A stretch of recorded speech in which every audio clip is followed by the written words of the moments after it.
Welcome, Elman. Thank you, Dr. Olga. And thank you, Diane, for inspiring me to write this chapter, because if it wasn't for your encouragement, I would not have done so, at least not at this time. So, and as mentioned, that I'm Coach Elman, and I'm known as a personal forgiveness coach because I help people turn resentment into peace through forgiveness. You know, like most of us, I had childhood issues that I bottled up thinking that they would eventually go away on their own, or at least stop bothering me. Unfortunately, they still bog me down, however, mostly unconsciously. When I started my forgiveness journey, I was amazed at how much junk I had inside of me. Then, even more amazed at how much freer I felt when I took responsibility for that junk and forgave everyone else, or at least as I began to forgive others.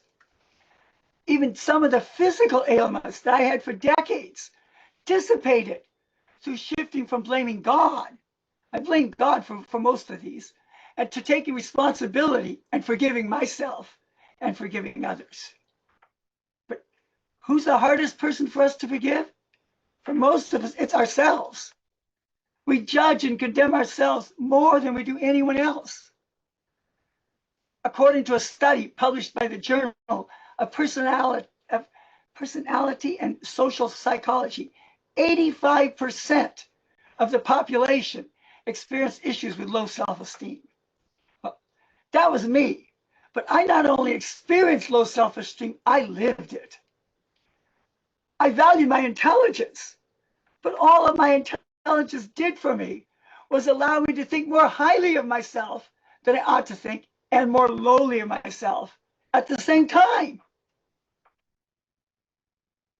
How do we come back to a healthy self-esteem? I found the key that worked. Forgiveness. The more I forgave others, the happier I became. I like myself more. When we like ourselves more, life becomes more fun. But when we refuse to forgive others, our subconscious evaluation of ourselves drops into the toilet and we lose the joy of life. In my chapter, I presented forgiveness as a source of health and joy. My journey through forgiveness included learning to love myself. There's one exercise that I developed to help people love themselves. And let's do that right now. You know, as a child, we're much more able to receive things as a child. So I want you all to think back to your childhood and sometime when you were scolded, and just wrap your arms around yourself and say, me love me. Me love me. As we say, me love me, that does a couple of things. One, it brings us into loving ourselves. Another, it messes with our mind because of the grammar. Because our mind likes, I would rather say, I love me. But because we want to get from the mind to the heart. Because from the mind, it's very difficult to forgive anyone when we're in our mind. Our ego likes to keep score. It likes to say that this is the right way to do it. This is, and this other way is not right. But the heart likes to forgive. So we want to come from our mind to our heart. So we say, me, love me. So now I want all to do it again. Just, and really mean it when you say, me, love, me. You know, it's such a releasing thing that when we love ourselves, because that's the most difficult part of forgiving. It's hard to forgive someone else when you're condemning yourself. And it's almost impossible to forgive someone else when you're stuck in your mind. The mind does not like to forgive. in order to forgive, we move from our mind to our heart. The heart loves to forgive. In fact, with the heart, when you're loving someone, for the most part, you forget about all the offenses. There's not much to forgive because love just doesn't even know anything was wrong. So this is a basic focus that I take. However, sometimes, we have a difficulty because even though after we've forgiven, our brain doesn't like to relinquish its authority to the heart. The brain likes to do things the way it's been doing it for a long time. If with certain thoughts that have been there, it likes to keep thinking them. So sometimes we need assistance to turn from the mind-centeredness to heart-centeredness. This book is a starting point, but you can continue.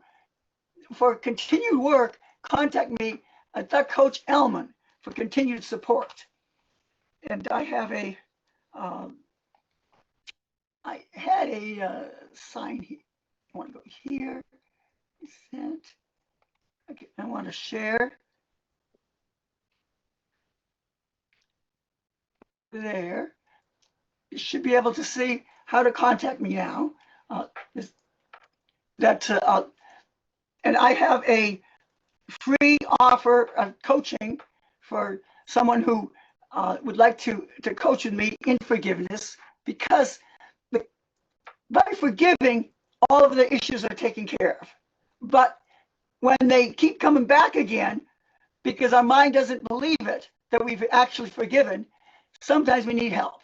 So the coaching is primarily to help you in the ongoing situations. And I don't need to share anymore. So, Elman, quick question. So you said you're going to offer one coaching session to a lucky person here today. Yes. And if anyone else wants more sessions, they can contact yes. Elman. Yes. How long is your coaching session for? 30 minutes, an hour? No, it'll be for an hour, and also a 20-minute time before that I'm not counting. So it could be an hour and a half, or something like that. If it turns out that they want two separate half-hour ones, that's also okay. Awesome. Great. So generous of you. Thank you, Elman. And if anyone have any questions, you could raise your reactive hand in the chat, or you can put it on the screen, or you can put it in the chat while we spin the wheel. Olga, spin that wheel.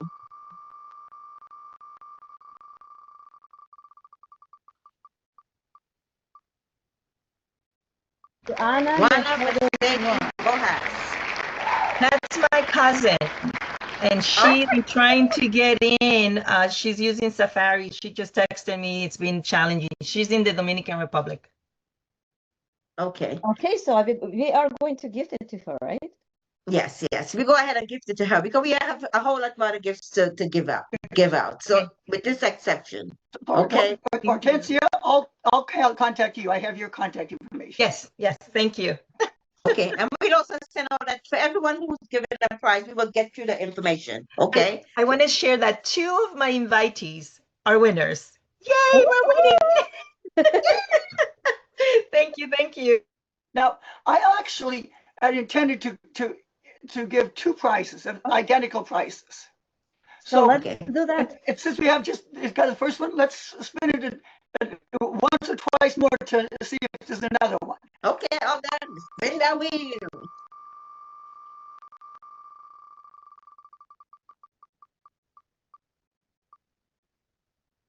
Colette Morgan. Colette Morgan. Colette, are you in the house? Colette. We co-authored a book with Colette Morgan, with Les Brown. No, she's not here. Okay, spin that wheel.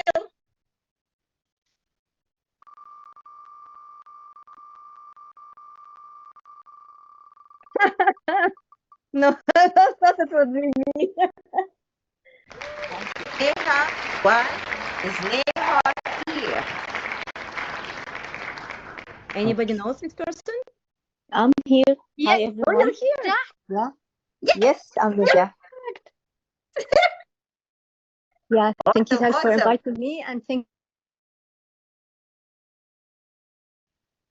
Ooh, give a minute. Okay, Olga, going once, No. going twice. Spin that wheel. I feel like Vanna White.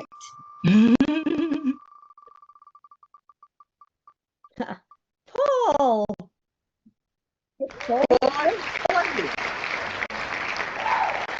More here? Four here. Uh, Going once, no. going twice. Spin that wheel.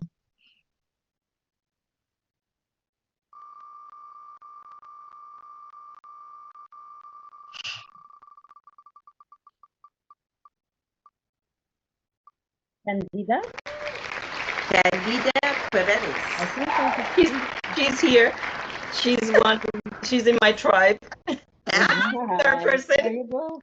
what a great gift. Thank you, thank you, thank you. Candida. There you go. The name. Nice, wonderful. So Congratulations. in the essence of time, we have one question. So we're gonna bring the panel back up, right, Olga? Yes. And we have a question for the panel. And we're gonna ask for laser shares. Running short on time. I'm so sorry. Okay. Right. And the question is, one can answer, or all three of you can answer. What do you believe is the role of spirituality in creating a more compassionate world? What do you believe is the role of spirituality in creating a more compassionate world? I'll answer. I'll start at least and keep it brief. The role of spirituality is everything because it includes traditions, customs, rituals, and practices that we fall back on, whether or not we go to a church, synagogue, masjid, or just have our own altar. And so spirituality for me is in everything because spirit is in everything. It's in human beings, it's in the animal kingdom, it's in everything. And so part of it is just recognizing first and foremost that we are all spirit beings. And that plays a role in our work, in our play, in our relationships, in everything that I do. Great answer. Great answer. Who's I want to okay? continue on with what Gloria said, that my understanding is that we are primarily spirit beings. The manifestation we have of in the flesh is a manifestation of who we are in the spirit.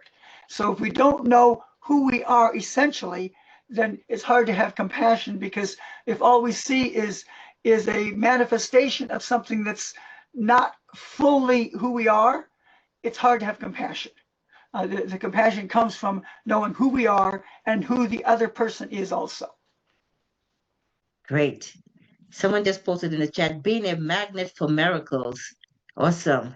Awesome. Awesome. Any more